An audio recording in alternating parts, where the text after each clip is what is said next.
Bismillahirrahmanirrahim.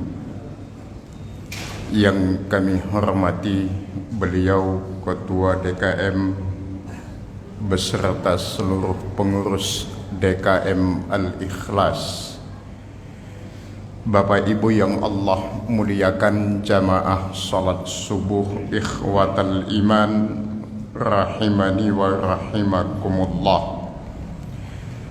Alhamdulillahilladzi hadana lihadza wa ma kunna linahtadiya laula an hadanallah. Man yahdillah fala mudilla lahu wa man yudlil falan tajida lahu waliyan mursyida. Asyhadu an la ilaha illallah wahdah ilahul awwalin wal akhirin, wa asyhadu anna Muhammadan abdullahi wa rasulih. Allahumma salli wa sallim wa barik wa an'im ala nabiyyina Muhammadin wa ala alihi wa ashabihi wa man tabi'ahu bi ihsanin ila yaumiddin.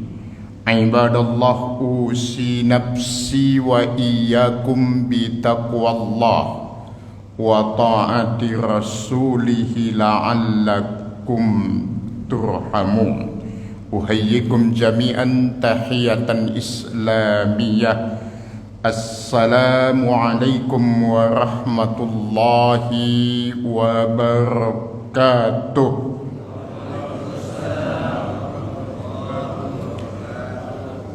Semoga semua kita yang terhimpun di tempat yang baik, pada waktu yang baik, dengan niat dan tujuan yang baik, Allah mencatatkan kita semua bagian dari hamba-hambanya yang tidak akan pernah takut kepada apa dan siapapun kecuali hanya kepadanya, tidak akan pernah berharap kepada apa dan siapapun kecuali hanya berharap kepadanya, dan tidak akan menyembah apa dan siapapun kecuali hanya menyembahnya. Hasbunallah wa ni'mal wakil, ni'mal maula wa ni'man nasir. Semoga semua istiqomah kita dalam ketaatan kepadanya mengantarkan kita pada puncak cita-cita tertinggi dalam hidup kita, menutup mata untuk selamanya dalam keadaan husnul khatimah. Allahumma amin ya rabbal alamin. Bapak Ibu yang Allah muliakan, kembali Allah mempertemukan kita dalam majlis subuh yang penuh berkah insyaallah. Mudah-mudahan keluangan waktu Bapak Ibu sekalian, keringanan langkah Bapak Ibu sekalian menuju masjid ini yang dimulai dengan salat subuh dan dilanjut dengan majlis ilmu, mudah-mudahan ini semua menjadi pengampun dosa kita di hadapan Allah Subhanahu wa ta'ala. Kita mulai dengan satu kisah singkat dari salah satu sahabat Nabi yang sangat terkenal. Beliau ini salah satu dari 4 sahabat Nabi yang bernama Abdullah yang sangat terkenal. Beliaulah yang bernama Abdullah bin Mas'ud, atau juga dikenal dengan Ibnu Mas'ud. Di dalam sejarah beliau ini dijuluki dengan sahibu sirrin Nabi, sahabat yang paling banyak tahu tentang Rasulullah, atau juga dijuluki dengan sahibu na'lain Nabi, pembawa sandal Rasulullah sallallahu alaihi wasallam. Sebab kemanapun Rasulullah melangkah selalu diikuti oleh Abdullah bin Mas'ud dengan membawa sandal dan tempat wudhu Rasulullah sallallahu alaihi wa alihi wasallam. Di penghujung hidup beliau, pada masa pemerintahan Khalifah yang ketiga Amirul Mukminin Utsman ibnu Affan radhiyallahu taala anhu, beliau mengalami sakit yang sangat luar biasa. Di tengah sakit beliau yang parah, beliau dikunjungi oleh sahabat Utsman. Kemudian sahabat Utsman bertanya kepada beliau, "Amma tashtaki?" Apa yang kamu keluhkan? Kalau bahasa kitanya, apa sih yang kamu rasakan? Biasanya kalau kita ngunjungin orang sakit kan suka nanya begitu, Pak. Dijawab oleh Abdullah bin Mas'ud dengan jawaban singkat, cuma satu kata, zunubi, dosa-dosaku. Jadi ditanya oleh sahabat Utsman, apa yang kamu rasakan? Dijawab oleh sahabat Abdullah bin Mas'ud, dosa-dosaku. Wa amma tashtahi, apa yang kamu butuhkan? Dijawab oleh beliau sahabat Abdullah bin Mas'ud, maghfirata Rabbi, ampunan Tuhanku. Jadi beliau enggak mengatakan butuh obat, butuh tabib kalau bahasa dulu. Kalau bahasa sekarang butuh dokter dan sebagainya. Tapi beliau mengatakan yang beliau butuhkan adalah ampunan dan rahmat Tuhannya. Subhanallah, ikhwatal iman, sejarah cerita singkat ini mengkonfirmasi kepada kita apa yang Allah tegaskan dalam Quran surat Asy-Syura ayat yang ke-40. Wa ma asabakum mim musibatin fabima kasabat aydikum wa ya'fu an katsir. Kata kuncinya kalau kita simpulkan ayat ini Bapak Ibu sekalian adalah di balik setiap masalah pasti ada yang salah. Di balik setiap masalah yang dihadapi manusia di atas muka bumi Allah ini, pasti ada kesalahan yang dia lakukan sebelumnya. Bima kasabat aidikum, semua yang menimpamu dalam hidup ini, kata Allah, akibat perbuatanmu. Dan yang Allah maafkan itu masih lebih banyak. Usi nafsi wa iyyakum ikhwatal iman, kita saling mengingatkan, saling berwasiat dalam kebaikan. Semua masalah yang menimpa kita dalam hidup ini pada hakikatnya adalah akibat dari perbuatan salah yang kita lakukan. Maka yang kita butuhkan adalah ampunan Allah Subhanahu wa ta'ala. Maka dalam Al-Quran Allah menegaskan nikmat terbesar dalam hidup ini adalah ampunan Allah Subhanahu wa ta'ala. Termasuk pagi ini kita bisa berkumpul di tempat ini karena Allah memberikan ampunan itu kepada kita dalam bentuk hidayah. Mudah-mudahan istiqomah sampai napas terakhir. Wa'bud rabbaka hatta ya'tiyakal yaqin. Ikhwatal iman yang Allah muliakan, Kita masuk kepada tema kita pagi ini tentang Riyadhus Shalihin. Berapa hadis yang menyangkut akhlak, akidah dalam kitab Riyadhus Shalihin. Pagi ini kita mengangkat satu landasan dari satu hadis Rasulullah sallallahu alaihi wasallam dari sahabat Abdullah bin Mas'ud yang diriwayatkan oleh Imam Al-Bukhari. Ketika Nabi mengatakan salah satu bentuk dosa besar dalam kehidupan ini adalah al-amnu mim makrillah, merasa aman dari makar Allah.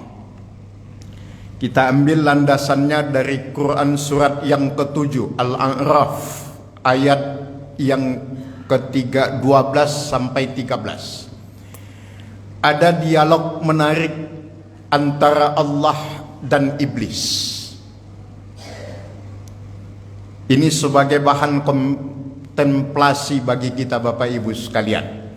Di dalam ayat itu Allah bertanya kepada iblis, mana'aka alla tasjuda iz amartuka.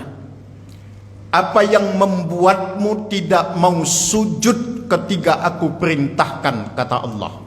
Maksudnya sujud kepada Adam. Maksud sujud di sini. Apa jawaban iblis, ikhwatal iman? Ana khairum minhu, khalaqtani min nar wa khalaqtahu min tin. Saya kan lebih baik dari Adam. Engkau menciptakan saya dari api, sementara Adam kau ciptakan dari tanah. Bahan komparasinya begini Bapak Ibu sekalian. Di atas muka bumi Allah ini ada dua makhluk yang berbeda, tapi sikapnya juga bertolak belakang. Berbeda dan sikapnya juga bertolak belakang, tapi di ujungnya yang satu melebihi yang satu lagi. Pertama, ada makhluk Allah namanya iblis, diciptakan dari api. Selesai diciptakan, Allah tempatkan bersama para malaikat di dalam surga. Tapi makhluk Allah bernama iblis ini akhirnya terusir dari surga karena satu alasan, kesombongan. Pahbit minha malaka anta takabbara fiha. Keluarlah dari surga ini, kata Allah, karena kamu tidak pantas berlaku sombong di dalamnya. Yang satu lagi, ada makhluk Allah namanya manusia, diciptakan dari tanah, belum pernah merasakan surga, belum pernah ditempatkan dalam surga kecuali manusia pertama, Nabiullah Adam alaihi salam. Pengennya masuk surga, maunya masuk surga, cita-citanya masuk surga, tapi sombongnya ngalahin yang satu tadi, Pak. Jadi yang satu sudah pernah di surga, iblis kan udah pernah di surga, Pak. Terusir dari surga, diusir dari surga oleh Allah karena sombong. Yang satunya lagi namanya manusia, pengen masuk surga, maunya masuk surga, cita-citanya masuk surga, tapi sombongnya ngalahin yang keusir dari surga tadi, Pak. Ini kan agak gimana gitu ya. Kok bisa sombongnya mengalahi yang keusir dari surga? Iblis itu kalau dalam studi teologinya, Pak, cuma sekali dia membangkang dari sujud ketika Allah perintahkan sujud kepada Adam. Satu kali, Pak. Diperintahkan sujud, dia tidak mau. Satu kali, walaupun nilai sujudnya itu nanti akan menurunkan banyak perintah. Tapi yang tadi, yang pengen masuk surga tadi, itu membangkang dari sujud udah nggak kehitung, Pak. Semenjak akil balik, minimal sampai hari ini, udah berapa kali nggak mau sujud disuruh sama Allah. Subhanallah. Ini bahan renungan kita bersama ikhwatal iman. Iblis sudah pernah di surga, Pak. Diusir gara-gara sombong. Yang satunya lagi belum pernah di surga, pengennya masuk surga, tapi sombongnya iblis kalah sombongnya. Kalau kita teliti lebih dalam alasan-alasan yang dikemukakan iblis kenapa tidak mau sujud kepada Nabiullah Adam, itu dalam teori teologisnya, keyakinannya, dia menjaga kemurnian tauhidnya kepada Allah. Dia tidak akan mau sujud kepada selain Allah. Semua ciptaan Allah, dia tidak akan mau sujud kepada ciptaan. Dia hanya mau sujud kepada pencipta. Tapi kenapa disebut sombong? Karena dia aba. Surat Al-Baqarah, sebelum kata-kata wastakbara ada kata-kata aba wastakbara. Aba itu artinya enggan, dia menolak. Nilai pembangkangannya, dia menolak terhadap perintah Allah, bukan masalah sujudnya, tapi dia tidak taat dan tidak patuh kepada perintah Allah. Sementara yang tadi pengen masuk surga itu, perintah Allah sudah enggak kehitung yang dilawan dan yang ditentang. Maka ikhwatal iman yang Allah muliakan, inilah bahan kita pagi ini. Kemudian kita lihat apa definisi sombong berdasarkan hadis Rasulullah sallallahu alaihi wasallam yang diriwayatkan oleh Imam Muslim dari sahabat Abu Hurairah radhiyallahu taala anhu. Bataral haq wa ghamtun nas, menolak kebenaran dan merendahkan orang lain, itulah kesombongan yang nyata. Pertanyaannya sekarang, apa bentuk menolak kebenaran dalam kehidupan ini? Pertama, ikhwatal iman yang Allah muliakan, yang menolak kebenaran itu bentuk nyatanya diatur Allah, tidak mau, tapi maunya ngatur Allah. Diatur Allah, tidak mau, tapi maunya ngatur Allah. Bentuk nyatanya gimana? Kelihatan dari sholat. Ada orang yang sholat, itu sholatnya bisa hanya dalam hitungan menit, tapi doanya bisa dalam hitungan jam. Zuhur 4 rakaat 1 menit bisa kelar. Giliran berdoa 30 menit nggak kelar-kelar. Banyak mintanya tapi tak tahu kewajibannya. Padahal perintahnya dalam Al-Quran sudah jelas, iyyaka na'bud wa iyyaka nasta'in. Potongan ayat itu kalau kita terjemahkan bebas, sederhananya usi nafsi wa iyyakum ikhwatal iman, Allah mengatakan perbaiki ibadahmu maka aku yang akan memperbaiki hidupmu, kata Allah. Perbaiki akhiratmu, maka aku yang akan memperbaiki duniamu, kata Allah. Iyyaka na'bud wa iyyaka nasta'in. Tahu kewajiban, tidak sekedar hanya menuntut hak.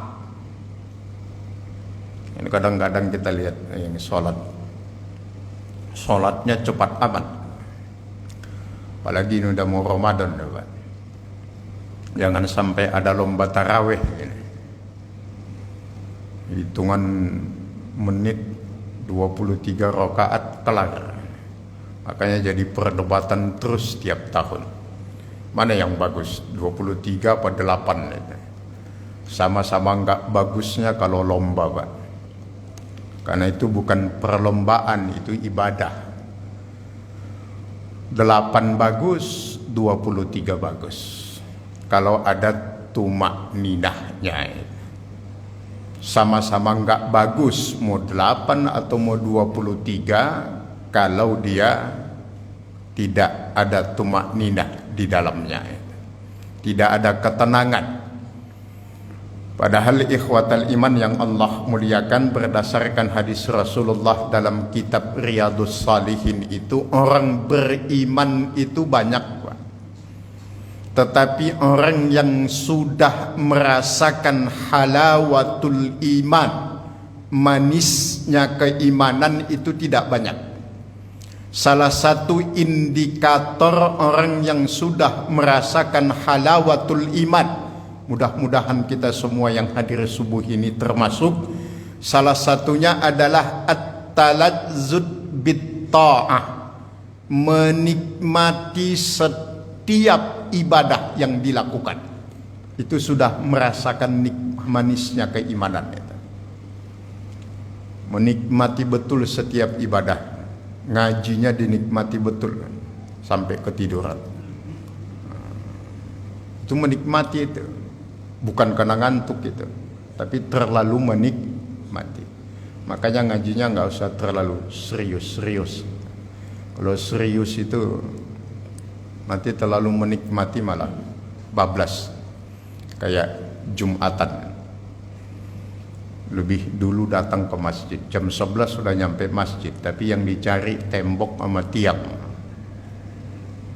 Nyender, ngorok. Bangun-bangun marah-marah, ngamuk-ngamuk. Dia bilang ini masjid sesat, ini aliran sesat, ini masjid. Nggak ada azan, nggak ada khutbah, tahu-tahu qomat. Bukan nggak ada azan, bro. Khutbahnya udah kelar dari tadi. Sampean tidur, bangun-bangun, qomat. Jadi jangan ujuk-ujuk, kalau kata orang Jawa, jangan ujuk-ujuk nuduh sesat. Situ yang sesat. Masuk masjid yang dicari tiang. Itu di Konoha itu yang begitu. Kalau di Indonesia, insya Allah ya gitulah, nggak beda. Jadi ikhwatal iman, at-talazzud bit-ta'ah min alamati halawatil iman. Menikmati setiap ketaatan adalah bentuk sudah merasakan manisnya keimanan. Nah, jadi Bapak Ibu sekalian, yang pertama bentuk kesombongan kepada Allah, bentuk bataral haq, itu adalah diatur Allah, tidak mau, tapi maunya mengatur Allah. Sudah diberikan sekian aturan untuk kebaikannya, tapi dia menciptakan aturannya sendiri melawan aturan Allah dan Rasulnya. Padahal dalam Al-Quran tegas Allah mengatakan, ya ayyuhallazina amanu stajibu lillahi wa li rasulihi idza da'akum lima yuhyikum. Semua perintah Allah dan Rasulnya bukan untuk kepentingan Allah dan Rasulnya, tapi lima yuhyikum, untuk kepentinganmu, kata Allah. Tetapi aturan Allah dikesampingkan, malah bikin aturan sendiri. Itu globalnya. Kalau rincinya dalam kehidupan ya yang begitu itu. Allah sudah tegaskan walal akhiratu khairul laka minal ula. Tapi masih tetap dunia dikedepankan, akhiratnya dikebelakangkan. Ada yang begitu di banyak tempat ada, Pak. Itu biasanya yang habis sholat kalau pakai zikir Allahumma lantas jalan. Ya. Orang zikirnya Allahumma antas salam, dia Allahumma lantas jalan. Nah, enggak betah ya. Kalau depan TV, depan handphone betah berjam-jam, tapi kalau di masjid panas bawaannya. Datang menjelang qomat, bukan menjelang qomat, pas di ujung qomat. Pulang bahkan imamnya belum lengkap salamnya kanan kiri, dia udah bangun duluan itu. Terburu-buru dalam urusan akhirat. Ini kalau dalam bahasanya Ibnu Qayyim Az-Zawzi dalam kitab beliau itu Miftahu Daris Sa'adah, ini yang disebut beliau dengan istilah jumudul ain. Jadi kata beliau alamatus saqawah, tanda-tanda orang sengsara di dunia yang berakibat sampai akhirat itu ada 3, ada 4 kata beliau dalam kitab beliau. Yang pertama alamatus saqawah itu adalah qaswatul qulub, hati yang membatu, mengeras. Dalam Al-Quran Allah tegas mengatakan summa qasat qulubuhum, mengeras hatinya. Menterjemahkan mengeras hati ini kalau dalam kenyataan Bapak Ibu sekalian, ini orang-orang yang sulit ditembus oleh nasihat. Nasihat agama itu enggak mempan. Wakan mendengar Ustaz, iya, secara lahiriah telinga mendengar, tapi batinnya, hatinya ngelawan. Jadi kalau dengar ada ustadz atau siapapun yang menyampaikan kebenaran, itu hatinya itu ngelawan. Alah, kayak paling baik aja gitu, Pak. Alah, bisa-bisanya aja. Ngomong doang. Kan biasanya banyak gitu kalau lagi kumpul-kumpul apa gitu ya, kumpul-kumpul arisan RT RW gitu. Nanti ada yang nyeletuk tentang kebaikan, kebenaran gitu umpamanya. Langsung ada yang nyeletuk gitu, Pak. Kalau ceramah jangan di sini, ceramah di masjid sana, gitu biasanya tuh. Nah, yang begitu-gitu itu tanda qaswatul qulub gitu. Hatinya sudah mengeras. Jadi enggak tembus itu nasihat. Dinasehatin nama anaknya, diingatkan, dia bilang, bocah kemarin sore kok. Saya lebih duluan makan garam dari sampean. Dijawabin nama anaknya, iya bapak duluan makan garam dari saya, tapi saya duluan makan supermi dari bapak. Qaswatul qulub, kalau sudah hati mengeras, kata Ibnu Qayyim, penyebab selanjutnya adalah jumudul ain. Jumudul ain itu air mata yang telah membeku. Air mata yang membeku beliau maksud itu kalau urusan dunia itu cepat dia nangis, mudah dia menangis. Tapi kalau urusan akhirat sulit sekali matanya menangis. Air mata itu dengan mudah keluar jika luput darinya urusan dunia. Tapi kalau urusan akhirat yang luput, itu enggak ada setetes pun air matanya. dagangan merugi, wah itu subhanallah jadi status. Sholat subuhnya 6:30, anteng aja dia. Kalau kata orang Medan, tenang saja, seakan-akan malaikat nggak lihat. Itu di Konoha, memang negara Konoha itu subhanallah. Kita insyaallah. Kalau sudah air mata membeku, apa yang ditimbulkan akibatnya? Faqdul hayai, hilangnya rasa malu. Kalau hati sudah mengeras, mata menjadi beku, kemudian rasa malu akan hilang. Kalau sudah rasa malu hilang, akibat puncaknya itu tulul amali, panjang angan-angan. Panjang angan-angan itu kira-kira kalau bahasa Arabnya sinonimnya itu disebut majnun, itu gila. Tapi majnun itu tidak sama dengan kosakata magrum. Majnun itu orang yang masih punya akal sehat, tapi akal sehatnya nggak berfungsi. Nah itu kategori gila dalam majnun itu, Pak. Samar kan, majnun itu artinya samar, dari kata kerja jannah. Maka ada kalimat, ada kata janin, kemudian jannah, jin, itu artinya samar, ada tapi nggak bisa dilihat secara kasat mata, makanya disebut samar dia. Jin itu ada tapi nggak bisa dilihat sama kasat mata kita ini. Jadi kalau ada jin yang kelihatan, berarti itu jin yang menyalahi kodratnya, Pak.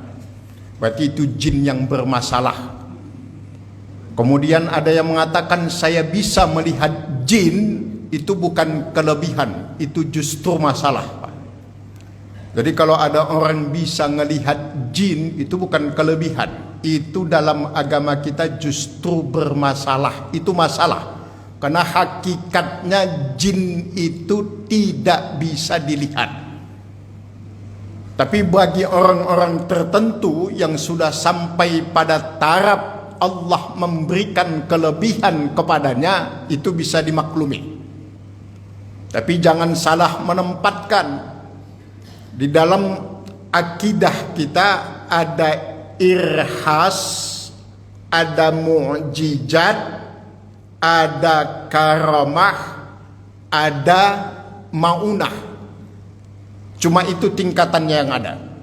Irhas itu kelebihan yang Allah berikan kepada calon nabi atau rasul sebelum diangkat menjadi nabi dan rasul, seperti Rasulullah sallallahu alaihi wasallam. Sebelum diangkat menjadi nabi dan rasul, setiap beliau berdagang ke negeri Sam, itu di atasnya selalu diikuti oleh awan. Itu irhas namanya. Belum masuk kategori mukjizat karena belum diangkat menjadi nabi dan rasul. Begitu diangkat menjadi nabi dan rasul, kelebihan itu disebut mukjizat. Maka definisinya khariqul adah, di luar kebiasaan yang ada.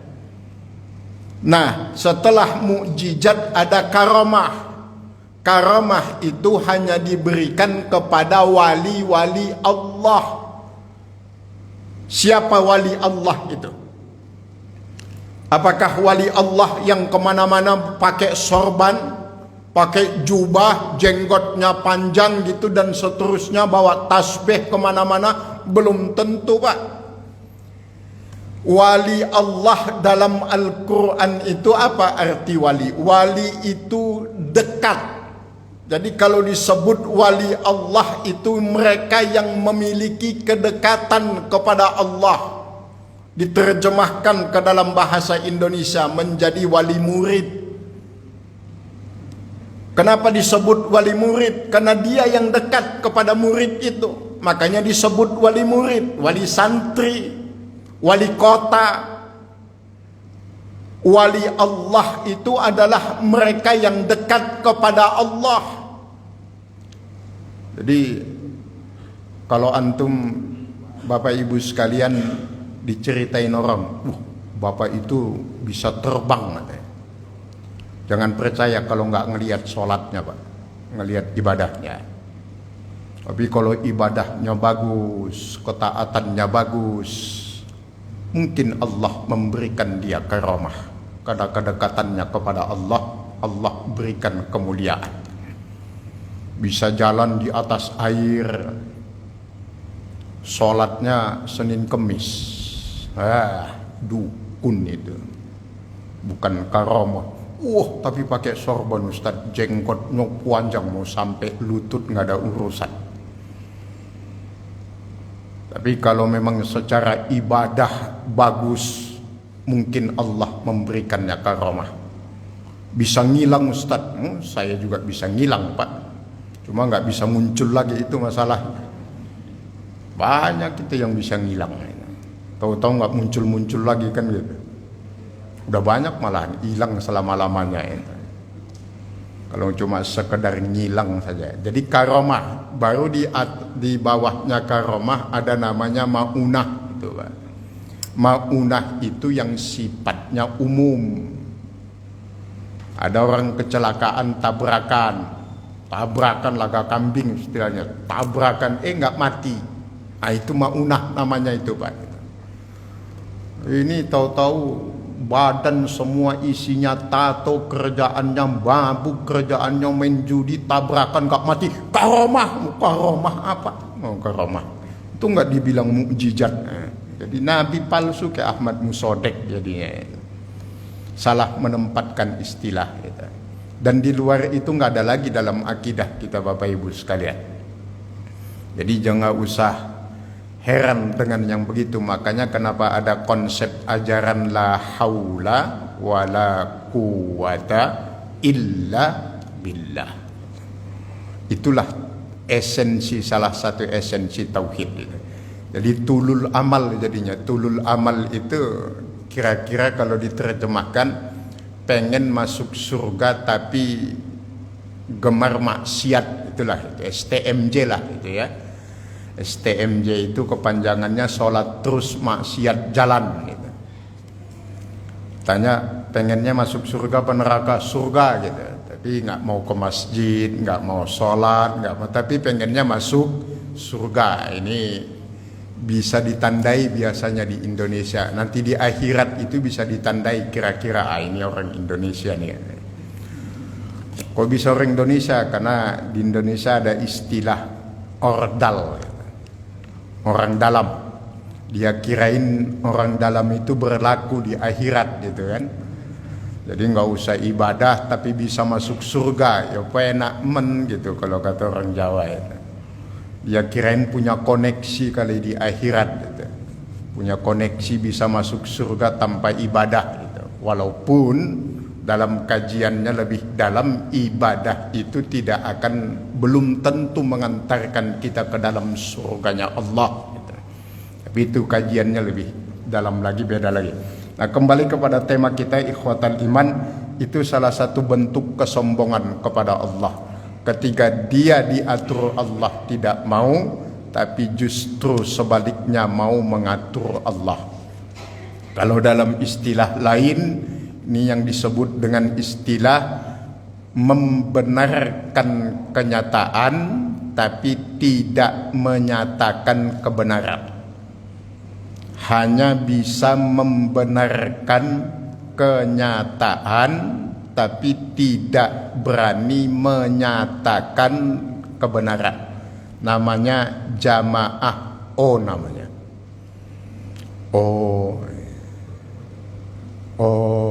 Dikit pokoknya dikit-dikit. Itu namanya membenarkan kenyataan tapi tidak berani menyatakan kebenaran. Nah, bentuk kedua kesombongan kepada Allah dalam hadis yang kita angkat pagi ini adalah al-amnu bimakrillah, merasa aman dengan azab Allah, makar Allah. Allah tegaskan dalam Quran surat yang ke-7 Al-A'raf ayat 99, afa aminu makrallah fala ya'manu makrallah illal qaumul khasirun. Apakah mereka merasa aman dari makar Allah? Tidak ada yang merasa aman dari makar Allah kecuali orang-orang yang merugi. Kalau kita melihat kata-kata dari Imam Hasan Al-Basri, beliau mengatakan al-mu'minu ya'malu bit-ta'at wa huwa mushfiqun khaifun wajilun wal fajir ya'malu bil ma'asi wa huwa aminun. Orang mukmin itu mengerjakan segala ketaatan dalam kondisi takut akan azab Allah. Tapi orang pendosa merasa aman dari azab Allah dengan segala kemaksiatannya. Persis orang-orang Yahudi ketika ditanya dalam Al-Quran tentang neraka. Dalam surat Al-Baqarah itu ketika ditanya, kamu nggak takut masuk neraka? Itu bahasa sederhananya. Apa jawaban orang Yahudi? Lan tamassanan nar illa ayyaman ma'dudah. Paling di neraka cuma beberapa hari saja. Ada juga yang bukan Yahudi tapi nyontoh karakter yang begitu. Ada yang ditanya, Pak Haji nggak subuh? Besok masih ada subuh. Yahudi pesek namanya. Yahudi ditanya, nggak takut masuk neraka? Paling beberapa hari di neraka. Jawabannya begitu Pak. Tanya, nggak subuh Pak Haji? Besok masih ada subuh. Tahun depan masih ada subuh, 2026. Sampai kiamat masih ada subuh. Menjadi masalah itu yang jawab besok masih ada subuh, kira-kira masih ada nggak besok pagi? Besok masih ada subuh. Iya betul, subuh besok masih ada. Usikum wa iyaya ikhwatal iman. Tapi apakah besok kita masih ada? Itu masalahnya. Maka dalam kaedahnya la tuakhir amalaka ilal qad. Jangan pernah menunda kebaikan untuk esok hari. Bisa jadi esok tiba kita sudah tiada. Kalau dalam pepatah Arabnya itu ada mahfuzatnya, baidatul yaum khairun min dajajatil ghad. Telur hari ini lebih baik daripada ayam tapi besok. Anaknya makan nak makan. Kok telur? Ya besok ada ayam, besok tapi besok. Sekarang telur, ya lebih baik makan aja telur yang ada sekarang. Urusan besok mau ayam, mau sapi, mau apa, urusan belakangan. Karena belum tentu juga besok kita masih hidup. Adanya sekarang telur, ya makan aja telur. Tetapi banyak yang menunda-nunda kebaikan, menunda-nunda ketaatan. Seakan-akan masih ada kesempatan itu Allah berikan kepada kita. Doa kita demikian. Semoga Allah panjangkan umur kita, tapi mudah-mudahan umur yang panjang dalam ketaatan seperti para orang tua kita ini. Nah, beliau-beliau ini yang hadir pengajian ini bukan tua ini, tapi ini senior. Karena tua itu takdir, senior itu pilihan. Tua mau siapapun ya pasti tua Pak, nggak bisa dihalangin. Mau sehebat apapun dipoles ya tetap akan kelihatan tua. Rambut mungkin bisa dicat, tapi kondisi fisik, kekuatan fisik itu nggak bisa dibohongin. Tetapi tua dan pantas dituakan itu tidak semuanya Pak. Karena banyak juga orang tua yang tidak pantas dituakan. Artinya tidak bisa dijadikan contoh. Nah, ini mudah-mudahan para orang tua kita ini dikasih Allah panjang umur dalam taat semuanya, sehat walafiat, dan mudah-mudahan menjadi contoh terus dalam kita ketaatan kepada Allah. Jangan seperti orang-orang tua yang di Konoha itu ya. Orang tua yang nggak pantas untuk dituakan.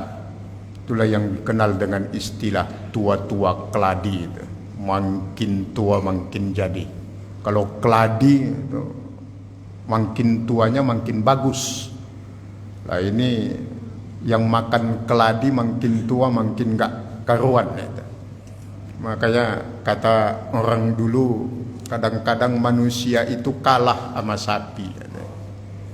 Sapi makan rumput menghasilkan susu. Lah manusia makan sapi malah nggak menghasilkan apa-apa. Yang makan rumput bisa menghasilkan susu, yang minum susu sapi, rumput aja nggak bisa dihasilkan di Konoha. Mudah-mudahan tidak. Jadi salah satunya lagi adalah merasa aman dari makar Allah, merasa aman dari azab Allah. Ikhwatal iman, wa tilkal ayyamu nudawiluha bainan nas, dalam Quran surat Ali Imran. Semua ini akan Allah pergilirkan di antara manusia. Semua akan dipergilirkan, apapun kesenangan, kesusahan, tawa, kesedihan, air mata, canda, semua itu akan dipergilirkan. Mungkin para orang tua kami ini masih ingat dulu waktu sebelum kita merantau, orang tua kita dulu sering pesan itu, kalau kita lagi bercanda dengan saudara atau dengan siapa gitu, sampai ketawa banyak gitu, biasanya orang tua kita suka bilang, jangan kebanyakan ketawa, nanti nangis loh gitu. Ternyata beneran Pak itu. Sesuai hadis pesan orang tua kita dulu. Cuma orang tua kita dulu nggak ngaji, jadi nggak tahu. Kalau Rasulullahnya itu nggak tahu, tapi pesan-pesannya itu nggak ada yang bertentangan dengan hadis. Jangan kebanyakan ketawa, nanti nangis. Nabi mengatakan, la tuksirud dhahik fa innat dhahik tumitul qalb. Jangan banyak ketawa, karena ketawa itu nanti kalau terbahak-bahak kebanyakan ketawa, itu nanti bisa mematikan hati. Orang tua kita dulu jangan duduk depan pintu, nanti rezeki menghalangi rezeki. Ternyata betul. Kalau duduk depan pintu, tamu mau masuk nggak bisa. Dan tamu itu dalam Islam mendatangkan rezeki Pak. Maka subhanallah, salah satu ajaran mulia dalam Islam, agama kita adalah ad-diyafah, menjamu tamu. Bahkan para anbiya, para nabi, para rasul, salah satu contohnya Nabiullah Ibrahim alaihissalam, Nabiullah Musa alaihissalam, Nabiullah Isa alaihissalam. Bahkan Rasulullah sallallahu alaihi wa alihi wasallam itu tidak pernah makan sendirian. Gak pernah makan sendirian. Mau di rumah, mau dimanapun gak pernah makan sendirian. Pasti selalu ada yang diajak menemani. Itu salah satu bentuk diyafah, ikramud duyuf. Nah, jadi merasa aman dari makar Allah. Nah, yang terakhir bentuk kesombongan itu Bapak Ibu sekalian yang Allah tegaskan dalam Quran surat yang ke-49 Al-Hujurat ayat yang ke-14. Ketika sekelompok Arab Badui mendatangi Rasulullah sallallahu alaihi wasallam dan mengatakan, amanna, kami sudah beriman ya Rasulullah. Rasulullah enggak nolak, tapi yang nolak Allah, menolak pengakuan mereka. Qul, katakan wahai Muhammad, lam tu'minu, kamu semua belum beriman, walakin qulu aslamna, kamu baru sebatas berislam. Walamma yadkhulil imanu fi qulubikum, sebab iman itu belum masuk ke dalam hatimu, kata Allah. Inilah yang dikenal dengan istilah beragama tapi tidak bertuhan. Beragama tapi tidak bertuhan. Mereka yang sibuk dengan segala bentuk ritual ibadah, Tetapi ritual itu tidak menjelma menjadi spiritual, apalagi sosial. Hanya sekedar ritual, menggugurkan kewajiban. Semua ibadah dilaksanakan, Pak. Sholat, baca Quran dan sebagainya. Tapi sebatas melaksanakan, tidak ada semangat dan nilai sosial dalam melaksanakannya. Jadi tidak diterjemahkan, tidak mewujud dalam kenyataan hidupnya. Walaupun sholatnya Allahu Akbar, tapi masih banyak yang lebih besar dalam hidupnya selain Allah. Padahal pengakuannya Allahu Akbar. Bahkan lagi sholat baru takbiratul ihram, handphonenya bunyi, dia angkat. Halo, siapa ini? Lagi sholat. Sholat. Berarti masih ada yang lebih besar dari Allah. Dalam praktek nyatanya juga demikian. Mudah-mudahan semua kita yang berhadir ini tidak termasuk yang demikian. Sholatnya iyyaka na'bud wa iyyaka nasta'in. Tapi prakteknya belum tentu demikian. Masih banyak juga iyyaka na'bud wa ila dukun nasta'in gitu. Ya masih percaya yang begitu-gituan. Ya masih percaya sama yang begitu, walaupun istilahnya diganti orang pintar. Wah, Masya Allah. Baru di Konoha ada orang pintar tapi sekolahnya di dalam gua di puncak gunung. Namanya orang pintar. Kasihan itu yang pada kuliah sampai mentok-mentok itu. Nama lain dari dukun. Sekarang diperhalus lagi menjadi guru spiritual. Masa ujung-ujungnya semuanya tetap dukun. Sama persis kayak Supermi. Banyak banget namanya Supermi itu. Indomie lah apalah. Dibuka dalamnya tetap aja mie keriting isinya itu. Tapi namanya Indomie, ada Supermi, ada apa lagi tuh banyak kan. Dalamnya nggak ada yang minyak lurus, Pak. Semuanya keriting aja sama. Sama kayak itu. Mau orang pintar, mau guru spiritual, mau apa, ujung-ujungnya tetap dukun. Nah inilah Bapak Ibu sekalian yang Allah muliakan. Semoga dengan materi kita pagi ini Allah menghindarkan kita dari sifat-sifat yang bisa menjurus kepada kesombongan, yang membuat kita menjadi na'udzubillah wal iyazubillah, terlaknat di hadapan Allah Subhanahu wa ta'ala. Mudah-mudahan Allah senantiasa membimbing kita semua ke jalan yang Allah cintai dan ke jalan yang Allah ridai. Waffaqanallahu ila ma yarda wa yuhibbu insyaallah. Sebelum kita tutup dengan doa, mungkin ada yang mau bertanya, monggo Bapak Ibu sekalian, satu orang atau dua orang, biar kelihatan serius gitu ngajinya ya, kalau ada yang bertanya. Alhamdulillah. Mudah-mudahan ketiadaan pertanyaan itu hanya memuat dua kemungkinan. Yang pertama benar-benar paham, dan yang kedua benar-benar bingung. Nah, mudah-mudahan yang pertama benar-benar paham. Sudah paham makanya tidak ada pertanyaan. Dan mudah-mudahan tidak seperti waktu kita sekolah dulu, waktu SD. Pelajaran matematika bahasa Inggris paling susah, Pak. Apa yang bisa memahamkan para murid tentang rumus matematika yang begitu sulit? Apakah penjelasan gurunya? Ternyata tidak. Berdasarkan pengalaman, ternyata bel istirahat dan pulang itu yang bisa membuat para murid jadi paham. Dijelaskan berulang-ulang sama gurunya, ditanya, paham? Belum. Teng, paham. Cuma niatnya cuma satu, biar cepat pulang gitu deh.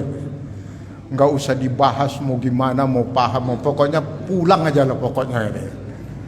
Masalah paham atau tidak pokoknya pulang. Sama dulu iklan di apa itu yang pelajaran sejarah itu kan. Itu pelajaran sejarah yang membuat guru pelajaran sejarahnya mati kutu.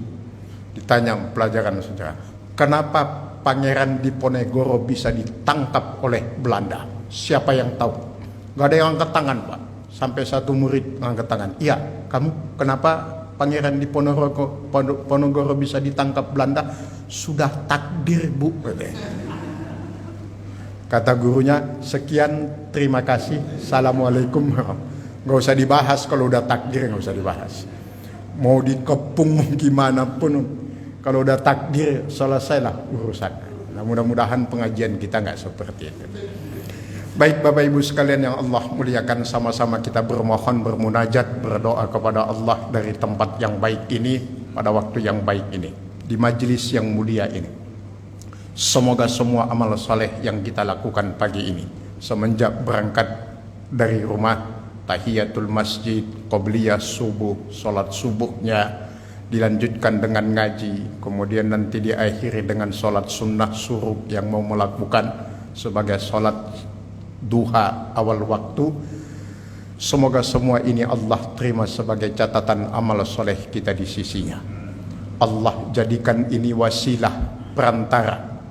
Allah jadikan salah satu sabab minal asbab. Allah mengabulkan semua doa dan hajat kita. Allah memanjangkan umur kita semua dalam taat ibadah. Allah sehatkan lahir dan batin kita dalam ketaatan ibadah. Allah mudahkan semua urusan kita dalam ibadah. Allah lapangkan rezeki kita untuk niat ibadah. Semoga anak, istri, suami, cucu, bapak ibu sekalian, dimanapun dan kapanpun, semoga senantiasa dijaga dan dilindungi oleh Allah.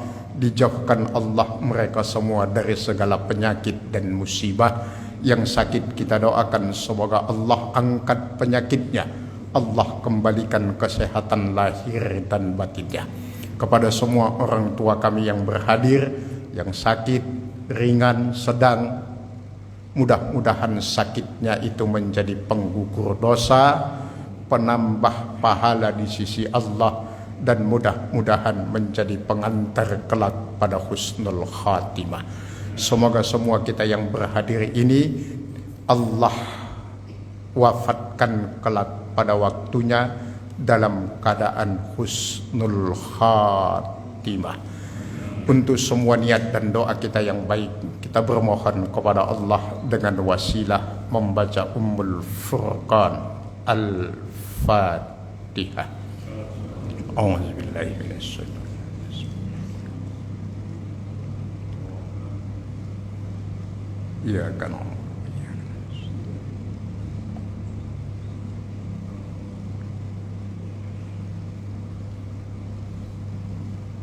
Hadanallah wa iyyakum ajmain. Kita tutup dengan kafaratul majlis. Subhanakallahumma wa bihamdika asyhadu an la ilaha illa anta astaghfiruka wa atubu ilaik. Wal afu minkum. Summa assalamu alaikum warahmatullahi wabarakatuh.